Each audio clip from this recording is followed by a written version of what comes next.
What's up, guys? It's your boy Pete, and welcome back to Planting with Pete. Now, if you're new here, this channel consists of almost everything houseplant related that tickles your fancy. Hit that subscribe button, sit back, and enjoy the video. All right, guys, as you probably can tell by the thumbnail, we are making we are making a little bog for my here monkey cups. All the materials that you're seeing me point at and grab and pull are mostly natural materials, live moss, live ferns, a monkey cup, of course. I have soil. I didn't have any regular soil that didn't have any perlite in it, so I'm just using that. I have my marbles and then my dirty spag over there.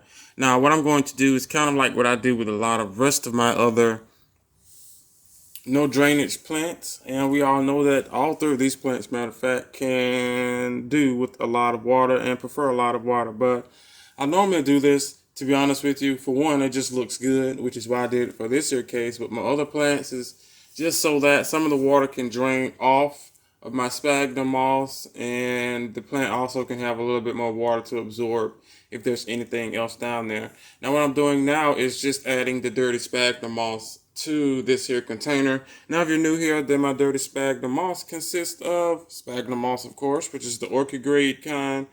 I use garden soil.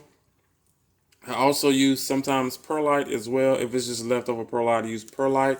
Then I also use mulch, which is like your regular garden mulch. You can just find a whole shitload bag for like $2-3.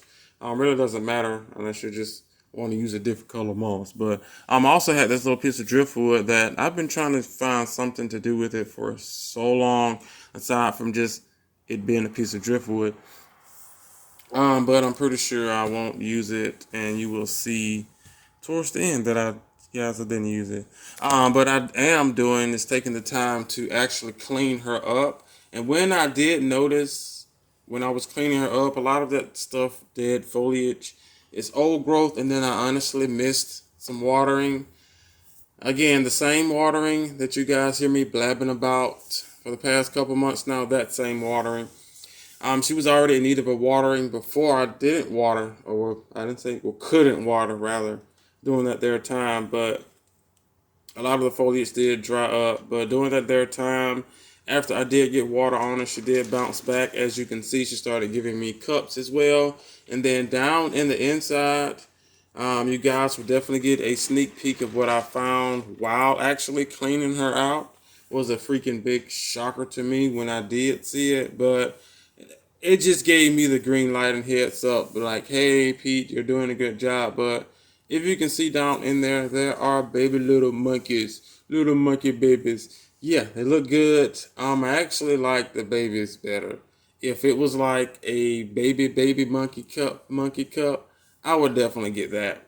What I'm trying to do is beat the crap out of this to get the mixture out of there. That mixture that is in there is like 90 random 7% vermiculite, and then the rest is like a sprinkle or shake of regular garden soil. These things here can thrive in just like the shittiest conditions, and to be honest with you, that goes with the live moss and also ferns as well. Those two hate light, but we'll just get on that in a second. But you're seeing me spread some of that there mixture around so that I can actually get her down inside of this here container, at least flush. I didn't want to like drown it down, and then I also had to take in consideration the foliage as well was right on the top of the soil, and I didn't want to bury any of the foliage. So I did get her placed, and now we're just going to backfill her up with this here potting soil. Again, nothing special. And also, when you are potting up any plant at this here point, make sure you're not covering your foliage with the soil. Some plants can handle the some plants can handle that, other plants cannot. Basically, the leaves will start to discolor or rot off, or something will start to eat the leaf, things of that such. So make sure when planting that your foliage is sitting either on top of the soil or on top of something else that is not touching the soil. Some plants don't do well when the leaves touch the soil. Now, this is when I was telling you guys about the idea. Now, please do not jump down my neck and come out my throat and not my eye socket and then into my ears about it. We know that ferns can handle some bright light, but this here fern was hatched in a dark corner.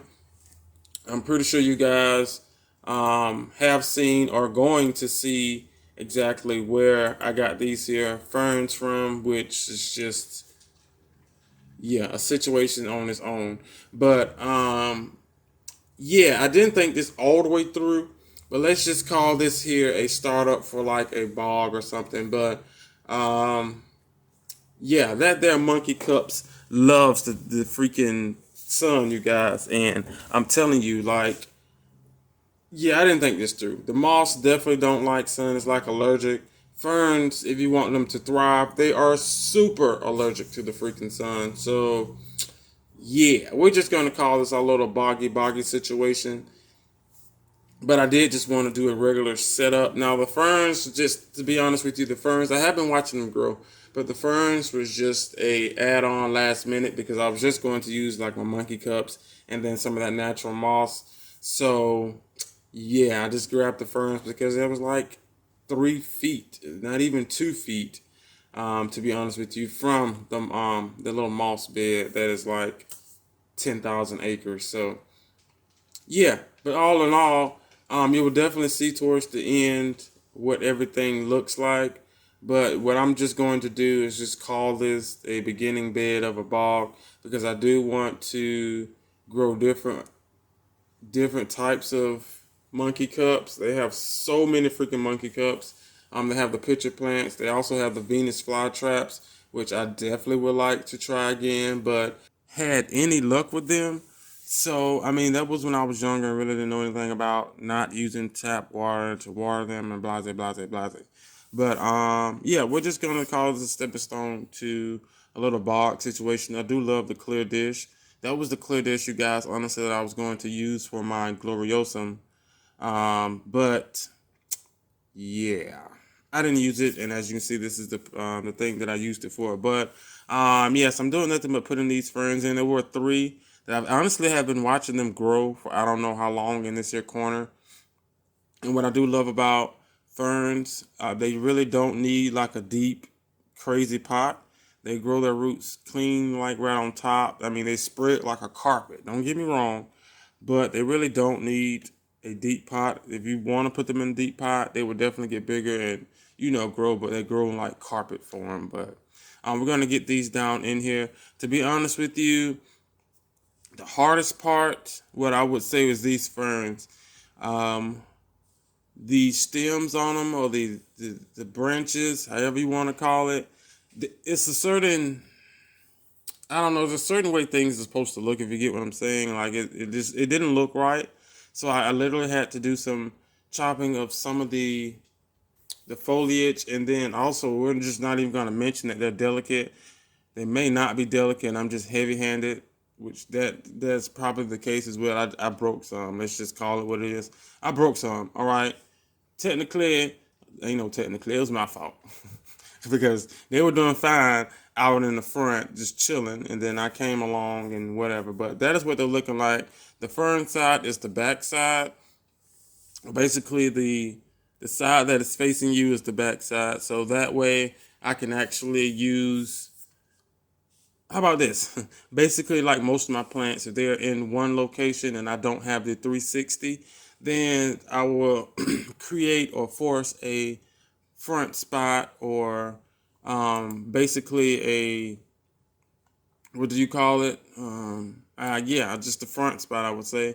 That is where the plant has turned into one direction, and that is the front side of your pot, which usually with me is like the good part, or however it looks. But anyway, you guys, what we're doing, as you just seen, that moss there is all natural moss. There's like a 10,000 acre plantation farm valley riverbed of moss that sits like right on the side of the house. Now, mind you, it's only maybe a good 4 feet. Let's do like 4 by 3 feet of moss. I mean, who has that much moss growing? That's a lot of shade and insects and mosquitoes. I just don't know about that, and bugs, and just I don't know. And then the lions and the tigers and the bears will come out, and there's no spray for that, you know. So yeah, but there's only like a good little bit of moss that you guys seen or have seen. I'm pretty sure again I put those in there. I'm doing the voiceover right now, so I haven't did the final edit. So yeah, I'm pretty sure they're in there. But anywho, this is the easiest part of this here situation, you guys, is just adding the moss. If you know moss, moss does not really need much to grow on. If you slap it on a tree, slap it on a plant, the ground, a rock, a stump, or whatever the case may be, the moss, if the conditions are right, will grow and spread out like crazy. Now you know what? I do love seeing like some of the clips that you found on YouTube or some of the Animal Planet things that'll come on about the forest and forest floor, and usually I can walk. I actually do want at least a half an acre or so with nothing but full canopy trees, I would say. I want a carpet of moss, something that I can literally feel comfortable with taking my socks and shoes off and walking across it and just be soft, and I don't have to worry about uh, a giraffe popping out and biting my neck off. You know, things of that such. But other than that, I actually definitely do want something of that nature. How possible that is, I mean, okay, anything is possible if you got the coin, you know, but yeah. But yeah, guys, this putting the moss on is like literally the easiest thing to do. I didn't have any type of trouble getting the moss up and out of the ground. You know, you can use any type of utensil, whether it's a toothpick or a chopstick or a knife or a fork or a spoon, that moss will definitely come up. And then especially, as I said before, like the carpet moss that I want, if you can get some of that thick ghetto moss that is alive, that stuff, like, I love that there stuff. And then what you will see towards the ending of this here video is the ending result, or what is she's looking like now. This video was recorded, you guys. Oh, I don't know. We're not even going to go down that road. It was recorded when, okay? A long when ago. And I'm just now getting to this here voiceover. Today is October the 20th. Yeah, so I don't know when you're going to get this. And this was recorded like a long time ago. And I'm just now getting to the editing part, y'all. This is, okay. Yep. But yeah, guys, the easiest part of this here situation that we have going on. Only thing that I do have to do left, what you're seeing, is basically just freshen her up. If there were any extra spots that needed the moss, then I would definitely have put it there. All right, guys, so we are actually through here. What I'm going to do is I do need to put some water on her. Every plant in there would definitely prefer rainwater, but during this time it didn't rain, so yeah, I had to do what I had to do and got a little sip before I sort of kind of wasted it on this here plant. But what I do again love about that there side is once that water starts to run down inside and soaking up, especially like on the side of that there plant or container rather, you definitely can see the how nice the water and soothing it is to the eye, watching the water just drip down and soaking through all the substrate.